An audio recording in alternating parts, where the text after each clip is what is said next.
वक्फ बोर्डाला निधी देण्याच्या राज्य सरकारच्या निर्णयावरती विश्व हिंदू परिषदेने सवाल उपस्थित केला होता। यावरती राज्य सरकारचं स्पष्टीकरण। वक्फच्या बळकटीसाठी 2011 पासून अनुदान राज्य सरकारने केलं स्पष्ट। जनतेची दिशाभूल करण्याचा सरकारचा प्रयत्न। वक्फ बोर्डाला दिलेल्या निधी संदर्भात काँग्रेसचे नेते नसीम खान यांची प्रतिक्रिया।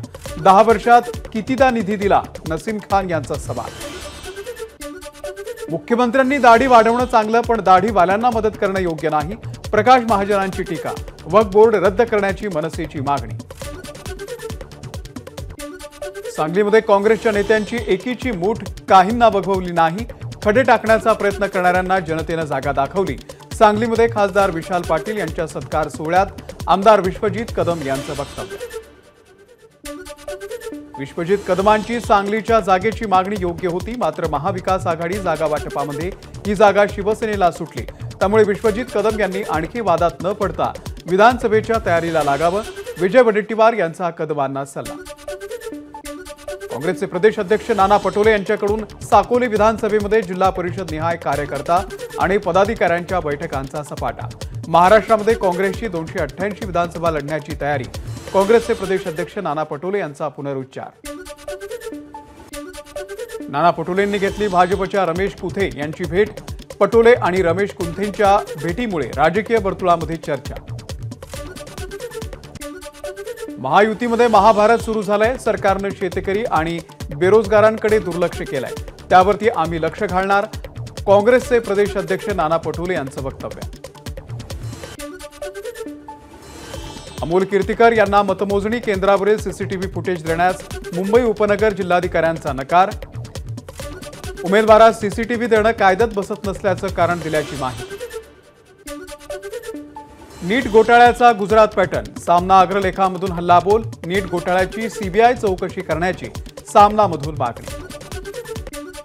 27 जून पासून राज्याचं पावसाळी अधिवेशन।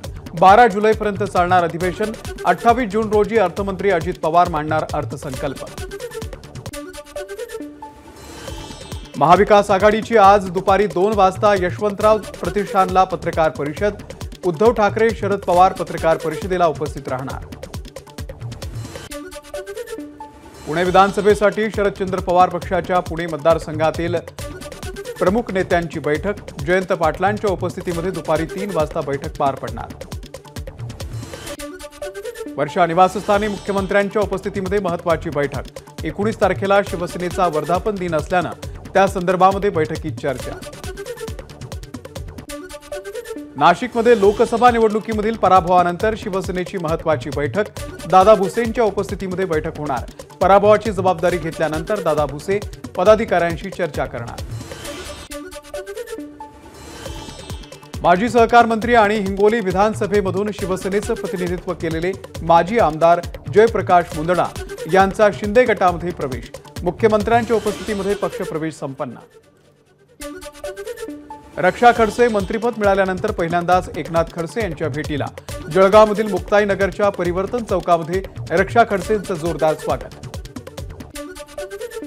मंत्रिपदाचा पदभार स्वीकारल्यानंतर पहिल्यांदाच रक्षा खडसे रावेरमध्ये। कार्यकर्त्यांकडून भुसावळ रेल्वे स्टेशनवरती रक्षा खडसेंचं जंगी स्वागत। मुरलीधर मोहोळ यांचं पुण्यामध्ये जंगी स्वागत। मोहोळ मंत्रिपदाचा पदभार स्वीकारल्यानंतर पहिल्यांदाच पुण्यामध्ये। उद्योगमंत्री उदय सामंत आज मनोज जरांगेंची भेट घेणार।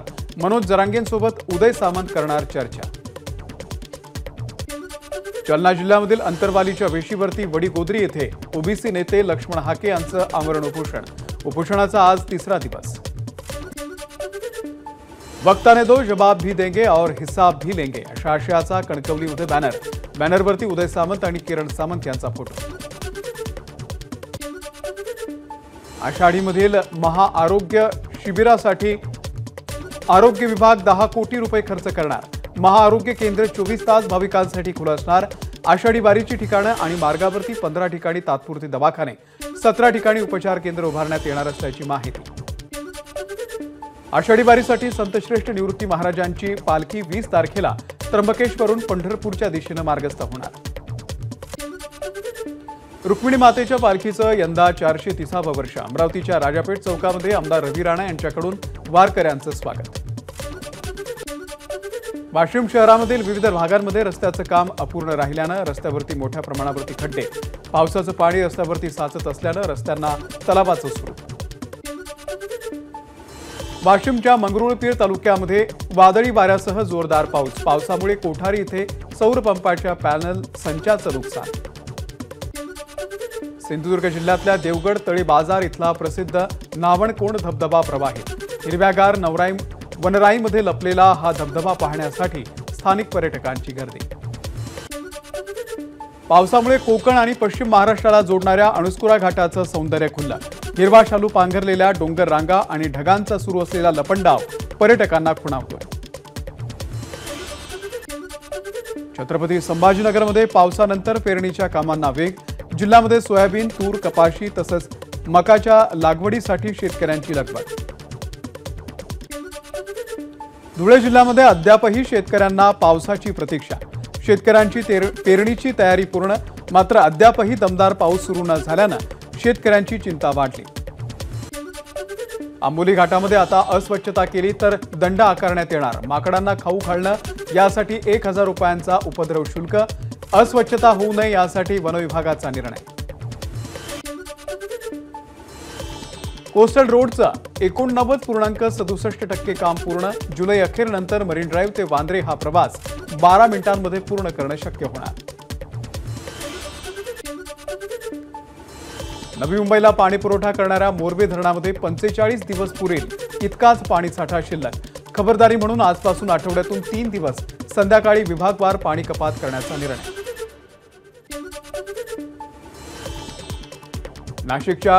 नाशिकमध्ये डेंग्यू पाठोपाठ स्वाईन फ्लूचाही बळी।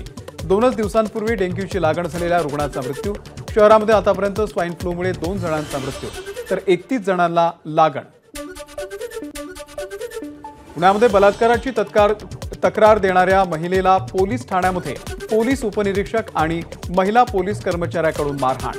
पीडित महिलेच्या तक्रारीनंतर 9 जणांच्या विरोधात गुन्हा दाखल। भंडारा जिल्ह्यातल्या वेगवेगळ्या ठिकाणाहून ॲल्युमिनियमच्या विद्युत तारांची चोरी। 18 लाखांच्या तारांसह 5 जणांना अटक। आरोपींमध्ये वीज विभागाच्या विद्युत कंत्राटदाराचाही समावेश। मालेगाव शहराच्या जवळ असलेल्या प्लास्टिक गोडाऊनला भीषण आग। आगीमध्ये लाखो रुपयांचा मुद्देमाल जळून खाक। शॉर्ट सर्किटमुळे आग लागल्याचा अंदाज। हिंगोलीच्या शिंदगी खांबा गावामध्ये वीज पडून एका शेतकऱ्याचा मृत्यू तर 3 जण गंभीर जखमी। शेतामध्ये हळद लागवडीचं काम सुरू असताना वीज कोसळली। सोलापुरात स्टेअरिंगचे रॉड तुटून एसटी रस्त्याच्या खाली। सुदैवानं 70 ते 75 प्रवाशांचे प्राण वाचले। एसटी रस्त्याच्या खाली जाऊन चिखलामध्ये रुतल्यानं अनर्थ टळला। समृद्धी महामार्गावरील मेहकर आणि सिंदखेड राजा दरम्यानच्या पुलावरती अपूर्ण कामामुळे खड्डा। लोखंडाचा भागही तुटला। त्यामुळे 3 दिवसांमध्ये या मार्गावरती 4 अपघात, मात्र प्रशासनाचं दुर्लक्ष। सिक्कीमच्या मंगन जिल्ह्यामध्ये ढगफुटी। अतिवृष्टी आणि पुरामुळे 6 जणांचा मृत्यू। बुधवारी सिक्कीममध्ये 220 मिलीमीटरपेक्षाही जास्त पाऊस। मुसळधार पावसानंतर भूस्खलनामुळे सिक्कीममध्ये 1200 नागरिक अडकले। अडकलेल्या 15 परदेशी नागरिकांचाही समावेश। अरुंधती रॉय यांच्या विरोधात दहशतवाद विरोधी कायद्याखाली कारवाई करण्यास दिल्लीच्या नायब राज्यपालांची परवानगी। रॉय यांच्यासह शेख शौकत आणि वरवरा राव यांच्या विरोधात कारवाई होणार। शीना बोराच्या मृतदेहाचे अवशेष गायब। जळालेल्या हाडांचे अवशेष सापडत नसल्याची सीबीआयची कोर्टामध्ये कबुली। खटल्याची सुनावणी 27 जूनपर्यंत तहकूब। महाविद्यालयामधील हिजाब बंदीच्या विरोधात हायकोर्टामध्ये याचिका। NG आचार्य आणि DK मराठी महाविद्यालयाच्या विरोधात विद्यार्थिनींनी दाखल केली याचिका। 19 जूनला या संदर्भात सुनावणी होणार। G7 परिषदेमध्ये इटलीच्या पंतप्रधान जॉर्जिया मेलोनी आणि पंतप्रधान नरेंद्र मोदी यांची भेट। यावेळी जॉर्जिया मेलोनींनी पंतप्रधान नरेंद्र मोदींसोबत काढला सेल्फी। ABP माझा, उघडा डोळे बघा नीट।